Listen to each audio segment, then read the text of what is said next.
England दौरे के लिए 18 सदस्य टीम इंडिया का शुभमन गिल को मिली कैप्टनसी। ऋषभ पंत उपकप्तान। 20 जून से शुरू होगी 5 मैचों की टेस्ट सीरीज। टेस्ट टीम में लंबे समय के बाद करुण नायर की वापसी। टीम में यशस्वी जायसवाल, साई सुदर्शन, केएल राहुल, नीतीश रेड्डी, रविंद्र जडेजा शामिल।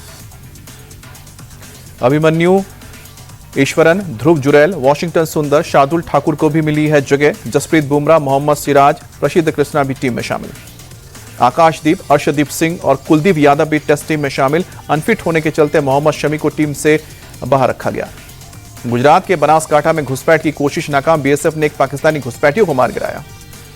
गुजरात एटीएस के हाथों लगी बड़ी सफलता। कच्छ से सहदेव गोहिल नाम के जासूस को पकड़ा गया। जासूस सहदेव गोहिल पर पाकिस्तान को खुफिया जानकारी पहुंचाने का आरोप। एटीएस की पूछताछ जारी। गुजरात एटीएस ने कहा कि जासूस सहदेव ने भारतीय सीमा की जानकारी पाकिस्तान को भेजी। गुजरात के भी कई इलाकों की जानकारी साझा की।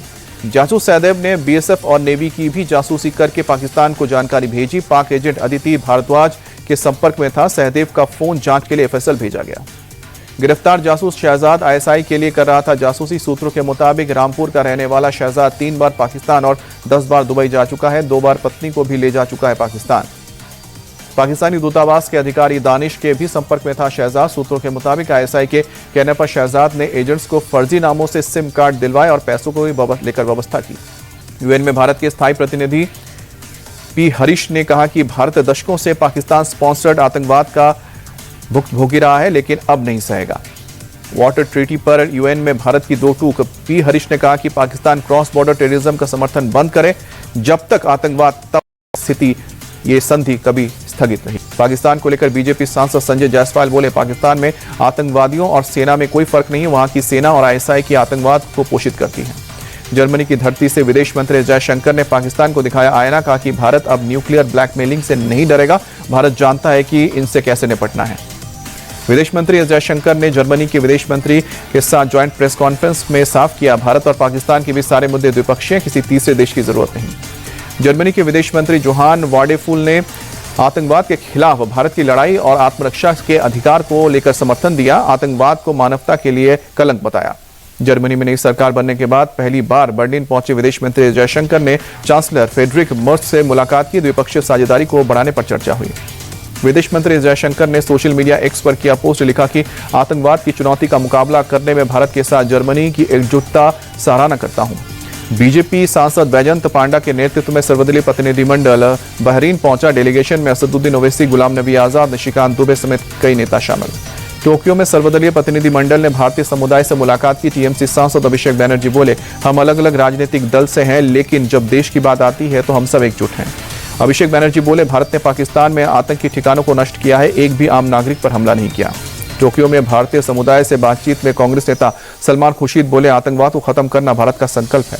कांग्रेस नेता शशि थरूर की अगुवाई में 9 सदस्यीय ऑल पार्टी डेलीगेशन आज गुयाना के लिए रवाना। अमेरिका, पनामा, ब्राजील और कोलंबिया का भी दौरा कराया गया। सर्वदलीय प्रतिनिधिमंडल में शामिल कांग्रेस नेता मनीष तिवारी बोले, पाकिस्तान में 45 सालों से आतंकवाद है, दुनिया के सामने ये सच्चाई लाना जरूरी है। कांग्रेस नेता राहुल गांधी जम्मू कश्मीर के पुंछ पहुंचे। पाकिस्तान की गोलीबारी से प्रभावित परिवारों से मुलाकात की। पुंछ में स्कूली छात्रों से भी मिले राहुल गांधी। बोले कि जल्द ही हालात सामान्य हो। पाक गोलीबारी में मारे गए थे 3 स्कूली छात्र। बीजेपी नेता शहजाद पूनावाला ने कांग्रेस पर साधा निशाना। बोले कि कांग्रेस पाकिस्तान की भाषा बोल रही है। पूरी दुनिया में ऑपरेशन सिंदूर की चर्चा है, लेकिन खरगे ने ऑपरेशन सिंदूर को छिटपुट बताया। बीजेपी सांसद निशिकांत दुबे का कांग्रेस पर बड़ा आरोप। कहा कि 1968 में पाकिस्तान को रन ऑफ कच्छ की जमीन दी। निशिकांत दुबे सोशल मीडिया पर पोस्ट कर लिखा, इंदिरा गांधी की सरकार ने 828 स्क्वायर किलोमीटर जमीन पाकिस्तान को दे दी। 1965 की जंग के बाद मामला ट्रिब्यूनल में पहुंचा था। निशिकांत दुबे ने इंदिरा गांधी को आयरन लेडी कहे जाने पर कटाक्ष किया। लिखा कि संसद के विरोध के बावजूद आयरन लेडी ने डर का हमारा हिस्सा नीलाम कर दिया। निशिकांत दुबे ने एक्स पोस्ट पर लिखा, यही आयरन लेडी का सत्य है, कांग्रेस का हाथ हमेशा पाकिस्तान के साथ।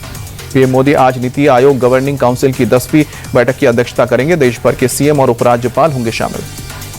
नीति आयोग गवर्निंग काउंसिल की बैठक में 2047 तक विकसित भारत के रोडमैप पर होगा विचार विमर्श। दिल्ली के भारत मंडपम में आयोजित होगी बैठक। बैंक धोखाधड़ी मनी लॉन्ड्रिंग के आरोपी अंगद सिंह चंडोक अमेरिका से भारत लाया गया। सीबीआई के हाथ लगी बड़ी कामयाबी। छत्तीसगढ़ में नक्सली संगठन को बड़ा झटका। बीजापुर में 24 हार्डकोर नक्सलियों ने सरेंडर किया। 87 लाख से अधिक का इनाम था। दिल्ली में आज आंधी बारिश का येलो अलर्ट। 70 किलोमीटर की रफ्तार से धूल भरी आंधी की चेतावनी। मौसम विभाग ने जारी किया अलर्ट। जम्मू कश्मीर के गांदरबल में भारी बारिश, शहर के कई हिस्सों में ओलावृष्टि। रुद्रप्रयाग में केदारनाथ यात्रा मार्ग पर जबरदस्त बारिश है। अगस्त मुनि के पास भारी बारिश के चलते कई दुपहिया वाहन क्षतिग्रस्त हुए। दिल्ली के बवाना स्थित एक फैक्ट्री में भीषण आग लगी, लाखों का माल जलकर खाक हुआ।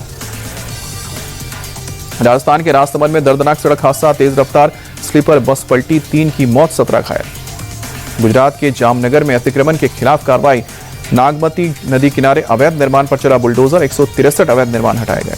झारखंड के कोडरमा में रिफाइन तेल से भरा टैंकर पलटा, ग्रामीणों ने तेल लूटने की मची होड़, पश्चिम बंगाल से नेपाल जा रहा था टैंकर। अभिनेता मुकुल देव का 54 साल की उम्र में निधन, काफी समय से चल रहे थे बीमार। सन ऑफ सरदार फिल्म में निभाए किरदार से मिली थी पॉपुलैरिटी।